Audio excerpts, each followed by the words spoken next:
მე-11 მიკრორაიონში მდებარე მიტოვებული შენობიდან 2 დღის წინ გამოსახლებული სოციალურად დაუცველები რუსთავის მერს და მთავრობის წარმომადგენლებს შეხვდნენ. სასკოლო დაკვირვების სრული პროცესის პილოტირება იწყება. საქართველო ადრეულ ასაკში ქორწინებლის მაჩვენებლით ევროპაში მეორე ადგილზეა. საღამო მშვიდობისა კომოქართლის ტელეკომპანიის პირდაპირ ეთერში მუშაობას იწყებს ქრონიკის საინფორმაციო სამსახური ახალ ამბებს ამ დროისთვის ლიკა ტურიაშვილი გაგაცნობთ.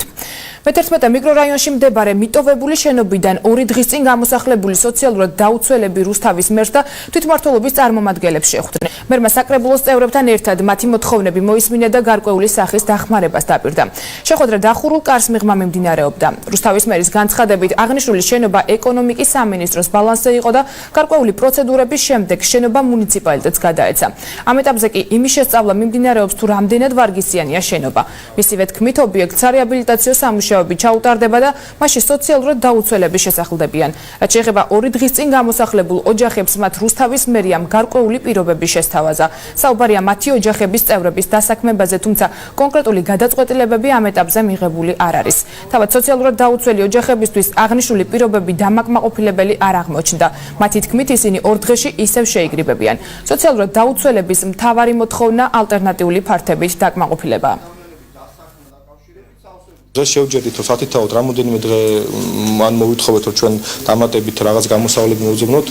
შევთავაზეთ კიდევ თქვა სამსახურები, ინდივიდუალურად დაველაპარაკებით ადამიანებს, ვისაც ექნება სურვილი თქვა იმუშაოს, რამე შევეცდებით რაღაც დამატებით სამუშაო მოვუძებნოთ, მაგრამ ფაქტი არის ის, რომ ის ფართი არის განკუთვნილი სოციალურისთვის, ის ჩაუხსენით, რომ ეს საცხოვრისე მუშაობა დაწყებულია და უახლოეს პერიოდში ანუ რეაბილიტაცია დაიწყება და ამ შემთხვევაში განუმარტოთ, რომ შეიძლება მოხდნენ, შეიძლება ვერ მოხდნენ, სამასულო კომისია წყვეტს ანუ ქულებიდან გამომდინარე. ყოველ შემთხვევაში მათი პრობლემები რაღაცნაირად მოსაგვარებელი, აქედან გამომდინარე ჩვენ ქონა საუბარი 3-4 დღე მოგოცემა რომ ანუ ამ თემაზე ვიმსჯელოთ და ანუ რაღაც გადაწყვეტილებები მივიღოთ. მე როგორც ვიცი, ღამის საათებში მათ შეუძლიათ სადღაც ანუ გაჩერდნენ, მე მან ზოგი მეგობართან ჩერდება, ზოგი ახლობელთან ჩერდება, ანუ ყოველ შემთხვევაში ღამე მე შევთავაზე რომ არ გაჩერდნენ ამ რამოდენიმე დღის განმავლობაში. მანამდე ჩვენ სამსახურები საკუთარ ინდივიდუალურად დაელაპარაკებიან მათ და გადაწყვეტილებებს ერთიანად მივიღოთ. ეხლა ერთი ადგილზე გამოიკვეთა, რომ მას უნდა რაღაც კონკრეტულ წყებაში სამსახური და ანუ ჩათვალეთ რომ ის დაწყებას დაწყებულია, მუშაობა ეს პრობლემა არის. სოციალურად დაუცველი ხალხი რომელიც გარეთ დგას და აგრძელებს, ანუ ეს პირობა იყო გათხოვილი, სანამ არ დაკმაყოფილდება ამ ხალხის პასუხი, ანუ ისინი გააგრძელებენ ისევ ღამის თევას იქ. და პასუხი, დამაკმაყოფილებელი პასუხი გადაწყდება ორშაბათს და სამშაბათს. ანუ ეს დღეები მოგცე ბატონმა დავითმა. დანარჩენს კიდევ ვიხილავთ. აი ამჯერად რა შემოგთავაზეს ამ? ამჯერად სამსახურები, რომელთაც შეუძლიათ ოჯახები არჩინო და დანარჩენს ვერაფერს ვერ ვეტყოდ. მაყოფილი ვიქნები მაშინ, როცა დაუკმაყოფილდები იმ მოთხოვნის პასუხით, რაც მე მაქვს და მე მაქვს მოთხოვნა ელემენტარულ თავშესაფარზე და საბოლოო პასუხი ჯერ არ მიგვიღია, რომ მივიღებთ ჩვენ თავშესაფარს, თუნდაც დროებიც. მივიღეთ პასუხად ის, რომ დავაცადოთ რამოდენიმე დღე და რა გადაწყდება იმის შედეგს გვაცნობებს ორშაბათს, სამშაბათს ბატონი მერი. სასკოლო დაკვირვების სრული პროცესის პილოტირება იწყება. აღნიშნულ პროგრამასთან დაკავშირებით რუსთავის მე-4 საჯარო სკოლაში საინფორმაციო შეხვედრა გაიმართა. შეხვედრას შეფასებისა და გამოცდების ეროვნული ცენტრის ხელმძღვანელი მაია მიმინოშვილი უძღვებოდა.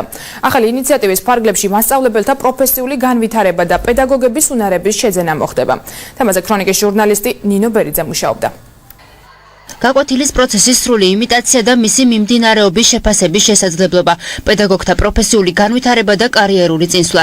ეს ძირითადი მიმართულებებია, რასაც სასკოლო დაკვირვების სრული პროცესის პილოტირების ამოქმედება ითვალისწინებს. ინიციატივა საჯარო სკოლებში მარტის თვიდან ამოქმედდება. მისი განხორციელება კი რამდენიმე ეტაპისგან შედგება. პირველი ეტაპი ამ მხრივ სხვადასხვა ქვეყნებში არსებული გამოცდილების შესწავლას, გაანალიზებასა და საჭიროების გამოვლენას გულისხმობს. მასწავლებელთა პროფესიული განვითარების სქემის მიხედვით სასკოლო დაკვირვების ნაწილი უფროსი მასწავლებლების სტატუსის მქონე პედაგოგებმა უნდა გაიარონ. სასკოლო დაკვირვების ფარგლებში მოხდება მასწავლებლების მიერ ჩატარებულ გაკვეთილზე დაკვირვებისა და ანალიზის გზით პედაგოგიური უნარების შეფასება. დიდი ხანია უკვე მუშაობთ ამ მიმართულებით, მართალი გითხრათ, პირველ რიგში გარდა იმისა, რომ ძალიან რთული პროექტია და რთული შესაქმნელი სისტემა, ძალიან საპასუხისმგებლო ალბათ კარგად გვესმის. და აქედან გამომდინარე მაქსიმალურად მომზადებულები უნდა შევხვდეთ ამას ყველაფერს, როდესაც ეს რეალურად დაინერგება. საპილოტო რეჟიმში ვართ, ეხლა ფაქტიურად საბოლოო ვერსია მომზადებული გვაქვს და ამას აუცილებლად გამოცდა ჭირდება და ჩავთეთ კასპის და რუსთავის პედაგოგები და იმ თავით უნდა ვთქვა, რომ ნამდვილად უპირატეს მდგომარეობაში ჩავაყენეთ ის პედაგოგები, რომლებიც აი ამ პილოტირებაში მიიღებენ მონაწილეობას, იმიტომ რომ მათთან ერთად გავივლით მთლიანად ამ პროცესს, როგორ წარმოგვიდგენია გარედაკვირვება და ისინი თავისუფლად გაივლიან გენერალურ რეპეტიციას, მანამ სანამ ეს ყველა სკოლაში დაინერგება. სასკოლო დაკვირვების პროცესის პილოტირება კონკრეტული პედაგოგის საქმიანობის შეფასებას არ გულისხმობს. პროექტის ავტორების განმარტებით დაკვირვების შედეგად მიღებული ინფორმაცია სასკოლო დაკვირვების ნაწილის დახვეწასა და განვითარებას შეუწყობს ხელს. პროექტის ფარგლებში მოქმედი პედაგოგების თანამონაწილეობით სასკოლო დაკვირვების ნაწილის ძირითადი პრინციპებისა და შეფასების კრიტერიუმების შემუშავება მოხდება. პროცესი არის დაწყებული, რომელიც რა თქმა უნდა არის ძალიან მნიშვნელოვანი მასწავლებლისათვის. ჩვენთვის როგორც სკოლის ხელმძღვანელებისთვის არის ძალიან საპასუხისმგებლო მომენტი და ვფიქრობ, რომ ძალიან მნიშვნელოვანი სიახლეა და ძალიან კარგი იქნება, რომ ყველაფერი კარგად წარიმართოს და მივიღოთ ის შედეგი, რომ ამით ამაღლდეს მასწავლებლის კვალიფიკაცია, დაფასდეს სათანადოდ მისი ცოდნა და საბოლოო ჯამში ამაღლდეს სწავლების ხარისხი. ეს არ არის, ასე რომ ვთქვათ, შეფასების, ეს არის საჩვენებელი გაკვეთილი, თუ კარგი გამოვიდა, მთელ საქართველოს აჩვენებენ, როგორ უნდა ჩატარდეს, ანუ რუსთაველები ვაჩვენებენ, მთელ საქართველოს გაკვეთილები როგორ ჩატარდეს. დაახლოებით აი ესეთი მომენტი არის და ვფიქრობ, ეს არის კარგი პილოტირების მომენტი არის. დაიხვეწება უფრო მეტად და პედაგოგები შეძლებენ ღირსეულ თაობების აღზრდას. სასკოლო დაკვირვების პროცესის პილოტირება მარტიდან დაიწყება. პირველი ეტაპისთვის ქვემო ქართლისა და შიდა ქართლის 20 სკოლა შეერჩა. პროცესში რუსთავისა და კასპის საჯარო სკოლების 80 პედაგოგი ჩაერთვება. მეტალურგიულ ქარხანაში არსებულ სიტუაციაზე იმსჯელეს დღეს რუსთავის საკრებულოს დარბაზში ქარხნის გენერალურმა დირექტორმა ნუგზარ კაჩუხაშვილმა მოხსენება ქალაქის ხელმძღვანელ პირებთან გააკეთა. შეხვედრაზე საუბარი იყო ქარხნის იმ თანამშრომლების სამსახურში დაბრუნებაზეც, რომლებიც თებერვლის თვეში იძულებით შვებულებაში გაუშვეს. მათი ნაწილი სამსახურს 29 თებერვალს დაუბრუნდება, დანარჩენი თანამშრომლები კი მუშაობას 10 მარტიდან განაახლებენ. კითხვები დაისვა რა ელოდებათ იმ ხალხს, ვინც თქვა სამსახური დაკარგა შემცირების გამო, ასე რომ მათ აქვთ რაღაც კონკრეტული გეგმები, ხედვები, ანუ ეს დაკავშირებული ზოგადად საერთო ბაზართან წარმოქმნილ პრობლემასთან დაკავშირებით, ასე რომ მაგში უახლოესი 5-6 პროგნოზი რაც გითხეს რაღაც დამაიმედებელი არ არის, ანუ ფასი კიდევ უფრო შემცირდება. მთავარია ის, რომ ქარხანა არ დაიხუროს და ამაზეა საუბარი, რომ ქარხანამ შეძლოს და ის პერიოდი 7 მარტვე მიმუშაოს იმისთვის, რომ ამ დაასტაბილუროს ფასები, ამის შემდგომ უკვე დამოკიდებულია სხვა დანარჩენ გარშემო ფაქტორებზე, მათ შორის ინვესტიციებზე, რადგან უკვე საწარმო დამატებით მუშაობს. ბოლო პერიოდში განვითარდა მოვლენები რეორგანიზაციის სახით ქარხანაში, რამაც გამოიწვია მრავალი გაუგებრობა. ქართლის ხელმძღვანელობას ვთხოვეთ გენერალურ დირექტორს ნუგზარ კაჩუხაშვილს და მოადგილეს საჩილ მელიქაძეს საკრებულოს დეპუტატებისათვის განემარტა შექმნილი სიტუაცია და ის პროგრამა ის საშუალებითაც უნდა იმუშაოს ქარხანამ. შევეცადეთ აგვეხსნეს გამოწვევები, რის წინაშეც დღეს რუსთავის მეტალურგიულ ქარხანა დგას, კერძოდ შემოსავლები განახევდა და რო არ მიგვეღო ის ზომები ეფექტურობის გადისა, ალბათ დღეს ქარხანა დახურვის წინაშე იდგებოდა. მოგვისმინეს აგრეთვე ჩვენ ვილაპარაკეთ გეგმებზე, 5 წლიან გეგმებზე, რომლის თანახმადაც ჩვენ ვცდილობთ რუსთავის მეტალურგიულ ქარხანას დაუბრუნოთ ის სახელი, რომელიც ადრე ჰქონდა. ის ადამიანი, რომელიც გაუშვით ერთი თვის უვადო თვიან იძულებით შვებულებაში, რასაკვირველია ისინი 10 მარტს დაბრუნდებიან სამუშაო ადგილებზე, უფრო მეც გეტყვით, რომ მათგან დაახლოებით 120 ადამიანი ორშაბათს დაბრუნდება სამუშაო ადგილებზე, დაახლოებით 2 კვირით ადრე ვიდრე იყო დაგეგმილი. ერთ-ერთი ტრაგიკული დღე ჩვენი ქვეყნის ისტორიაში 25 თებერვალი საბჭოთა ოკუპაციის დღეა. რუსეთის წითელი არმია საქართველოში 12 თებერვალს შემოიჭრა. რუსეთის არმიას ქართული ჯარის სახალხო გვარდია და მოხალისეები თბილისის მისადგომებთან დახვდნენ. ძირითადი ბრძოლები კოჯირსა და ტაბახმელას მიდამოებში გაიმართა. შეტაკებების შედეგად იუნკერთა დიდი ნაწილი ბრძოლის ველზე დაეცა. 23 თებერვალს კოჯირსა და ტაბახმელას ტერიტორიაზე ბრძოლები შეწყდა. 1921 წლის 25 თებერვალს კი საბჭოთა რუსეთის მე-11 წითელი არმია თბილისში უბრძოლველად შეიჭრა და საბჭოთა ხელისუფლება გამოაცხადა. ქვეყანამ სუვერენიტეტი დაკარგა. საქართველოს დემოკრატიული რესპუბლიკის მთავრობა ბათუმში გადავიდა. იმავე წლის მარტში საქართველო დატოვა და ემიგრაციაში წავიდა. მებრძოლ იუნკერებს სამშობლო არასდროს დაუტოვებიათ. ოკუპაციის დღესთან დაკავშირებით დღეს ქვეყნის მასშტაბით სახელმწიფო დროშები დაშვებული იყო. ეს დღე ითვლება ჩვენი დამოუკიდებლობის დაკარგვის დღედ.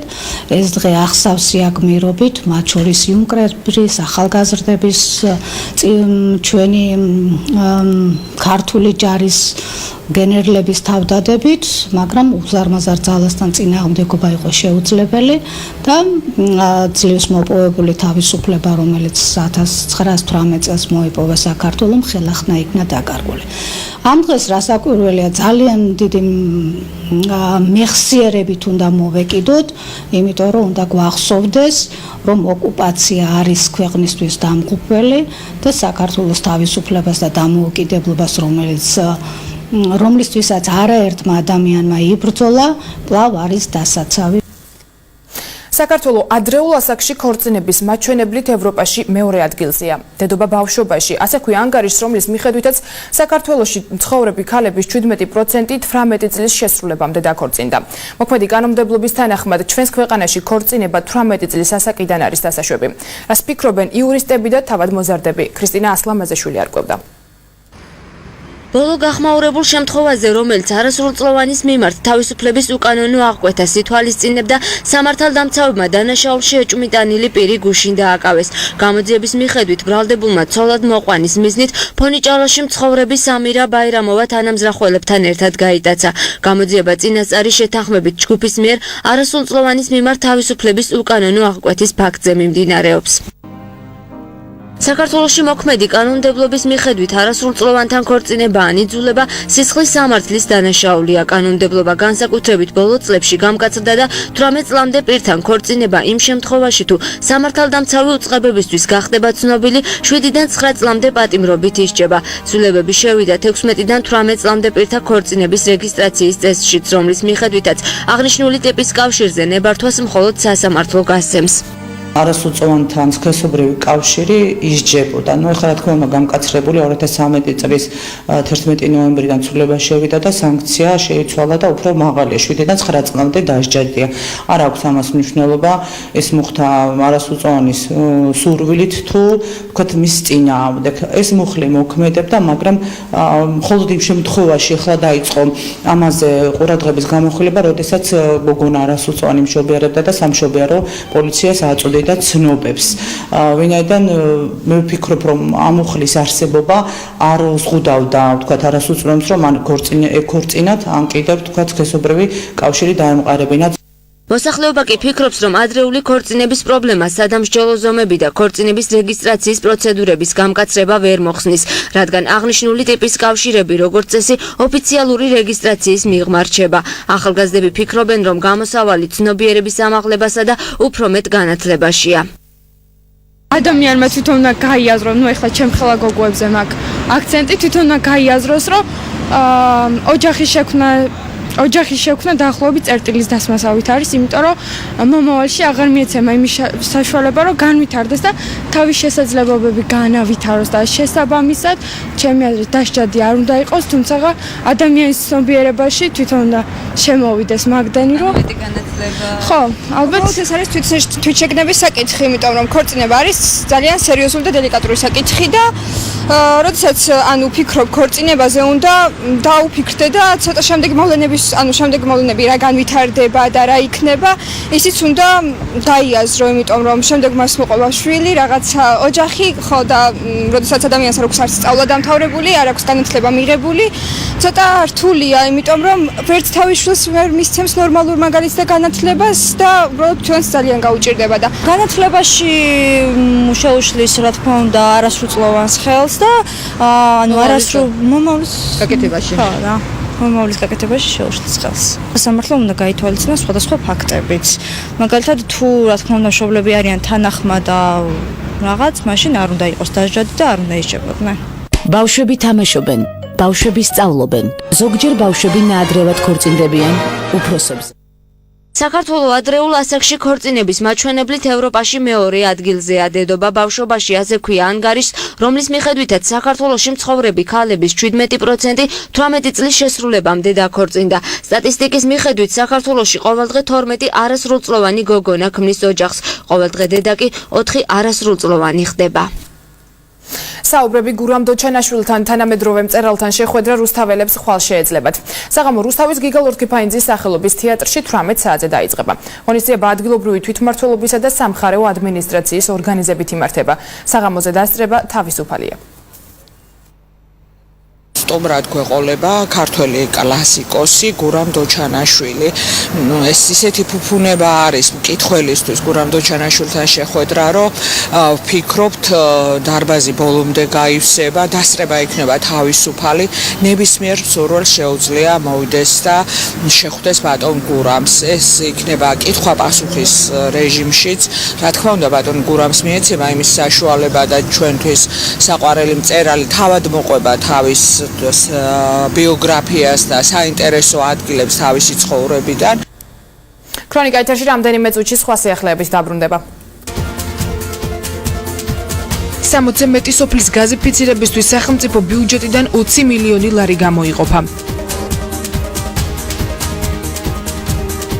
თბილისში გამართულ საქართველოს ჩემპიონატზე რუსთაველმა ძიუდოისტმა ბრინჯაოს მედალი მოიპოვა. ვრცლად რამდენიმე წუთში რეკლამის შემდეგ.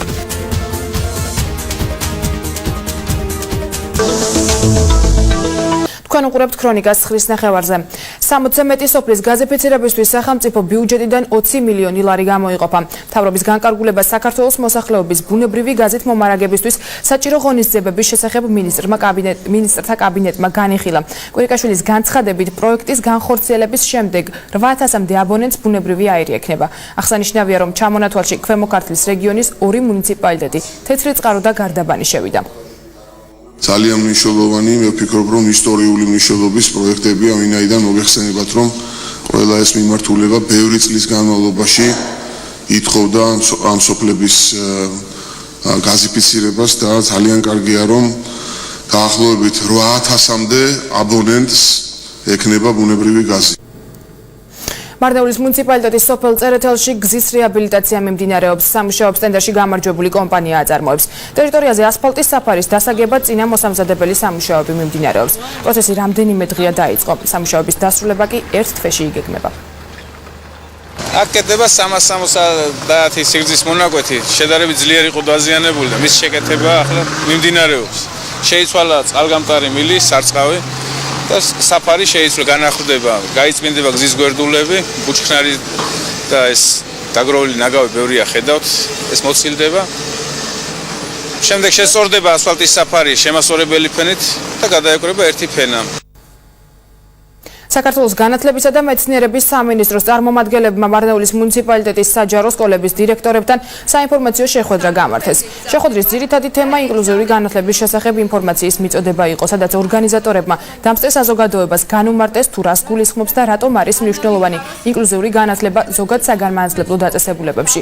დღევანდელ შეხვედრაზე აღინიშნა, რომ სტატისტიკის მიხედვით მარნეულში 48 სპეციალური საჭიროების მქონე პირია დარეგისტრირებული, რომლებსაც სკოლებში 15 სპეციალური პედაგოგი ასწავლის. განათლებისა და მეცნიერების სამინისტროს მიერ მსგავსი ტიპის საინფორმაციო შეხვედრები რეგულარულად გაგრძელდება საქართველოს რეგიონებში.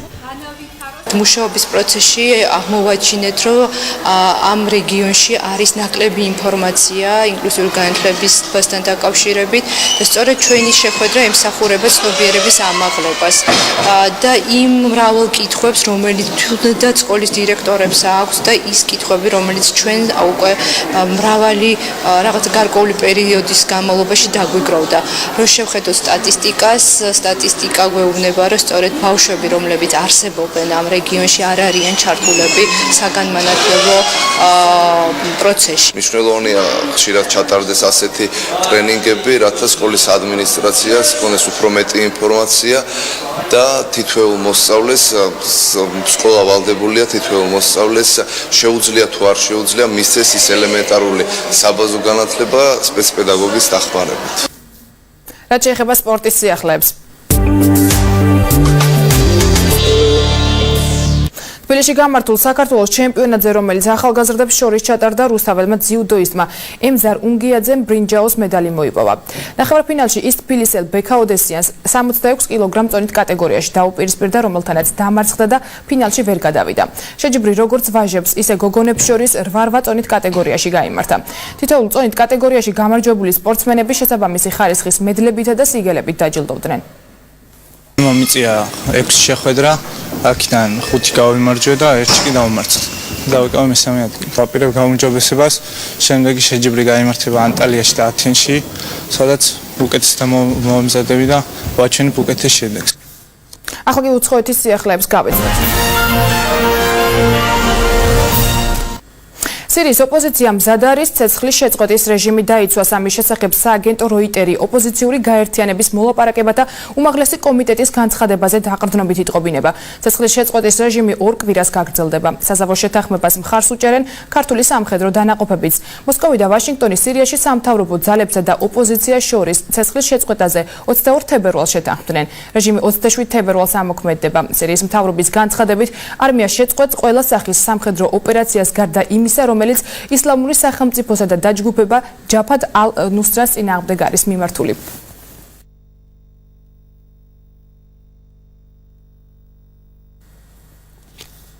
დუმილის დღე ირანში ხვალ ქვეყანაში საპარლამენტო არჩევნები უნდა ჩატარდეს. საკანონმდებლო ორგანოში არსებული 290 ადგილისთვის 6000 კანდიდატი ებრძვის, მათ შორის 600 ქალია.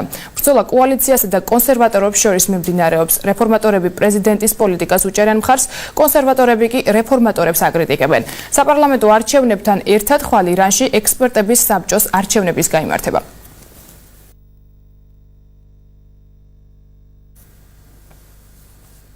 და საქართველოს და ჩვენს რეგიონში მოსალოდნელი ამირის პროგნოზი.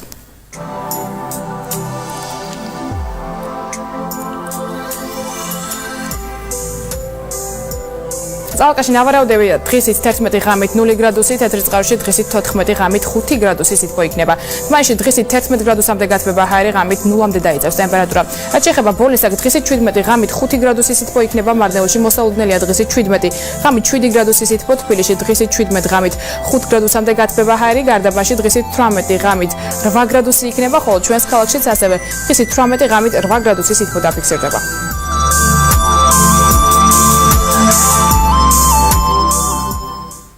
ასეთი იყო დღევანდელი დღე და ქრონიკა 9 ნახევარზე მშვიდობიან ღამეს გისურვებთ და ხვალამდე გემშვიდობებით.